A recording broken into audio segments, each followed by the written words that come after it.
गोंदिया जिले के सर्जन अमरीश मोबे पिछले 3 वर्षों से विभिन्न भ्रष्ट गतिविधियों में शामिल है, जिसकी जांच विभिन्न जांच समितियों द्वारा की गई है। वहीं कुछ जांच में उनके खिलाफ नागपुर के डिप्टी डायरेक्टर डॉक्टर को भी दोषी पाया गया है। कंचन वेनेरे को उनके काम के लिए काफी सराहना मिली है। फर्जी प्रमाण पत्र जारी करने जैसे विभिन्न मामलों में दोषी पाए जाने के बावजूद उन्हें निलंबित नहीं किया गया और उनके ऊपर कोई कार्रवाई भी नहीं की गई। इसके खिलाफ गोंदिया में एक डॉक्टर नितेश बाजपेयी भ्रष्टाचार के कागजों का हार पहनकर कलेक्टर को बयान दे रहे हैं।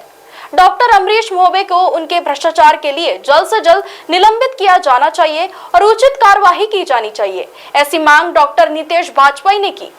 गोंदिया जिले के सर्जन अमरीश मोबे ने पिछले 3 सालों में जिले में जमकर भ्रष्टाचार किया, इसकी भी जानकारी दी गई है।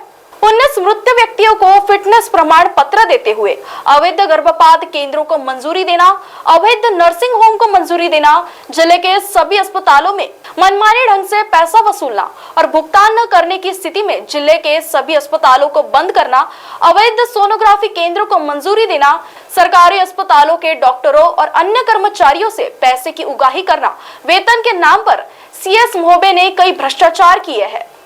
मोबे के भ्रष्टाचार के सारे सबूत स्वास्थ्य विभाग और कुछ जांच कमेटी को दिए गए हैं। बता दें, इसके अलावा गोंदिया जिले के विभिन्न समाचार पत्रों में यह विषय 50 से अधिक बार प्रकाशित होने से स्वास्थ्य विभाग की छवि धूमिल हुई है।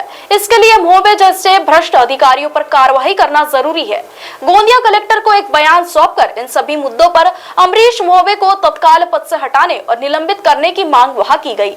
मैं आपके चैनल के माध्यम से बताना चाहूँगा, गोंदिया जिला शल्य चिकित्सक अमरीश मोबे ने जो 19 मरे हुए लोगों को, जिनकी मौत 2018, 19, 20 में हो गई थी, उनको 2024 में भी पैसे लेकर फिटनेस सर्टिफिकेट दिए हैं। दूसरा, नागपुर के एक दंपत्ति को जो फर्टाइल कपल है उसको इनफर्टिलिटी सर्टिफिकेट दिया है। इसके साथ ही उसने गोंदिया में कई इलीगल नर्सिंग होम सैंक्शन किए हैं, कई इलीगल सोनोग्राफी सेंटर सैंक्शन किए हैं। इन सबके विरोध में हम लोग आज ये स्मरण पत्र देने आए हैं, जिसमें इतनी सारी चौकसियां उस पर बैठ चुकी हैं और 50 से ज़्यादा बार ये खबरें छप चुकी हैं, परंतु अभी तक इस पर कोई कार्यवाही नहीं हुई है। इसीलिए आज उन्हीं चौकसी समितियों के ये सारे दस्तावेज, उनके फिटनेस सर्टिफिकेट और साथ में उन्होंने जितनी भी गड़बड़ियाँ की है उन सभी के दस्तावेजों की माला बनाकर हम लोग यहाँ पहुँचे हैं। मेरे पास 10 से ज़्यादा पत्र है। यदि आप यहाँ से देखना शुरू करेंगे तो कलेक्टर साहब, उप संचालक,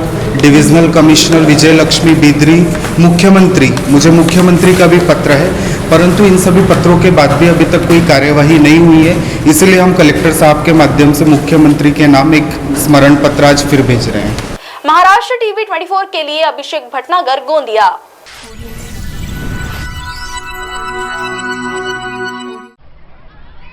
आपलं आयुष्य म्हणजे आंधळी कोशिंबिरीचा खेळ नाही, कारण अचानक कुठलंही संकट येऊन धडकू शकतं। त्यासाठी डोळे सतत उघडे असायला हवेत, अन्यथा अंदाज चुकून आपणच अडचणीत येऊ शकतो। अनेकदा आपण आपत्ती टाळू शकत नाही, पण सतर्कतेमुळे कमीत कमी नुकसान होईल याची काळजी घेऊ शकतो।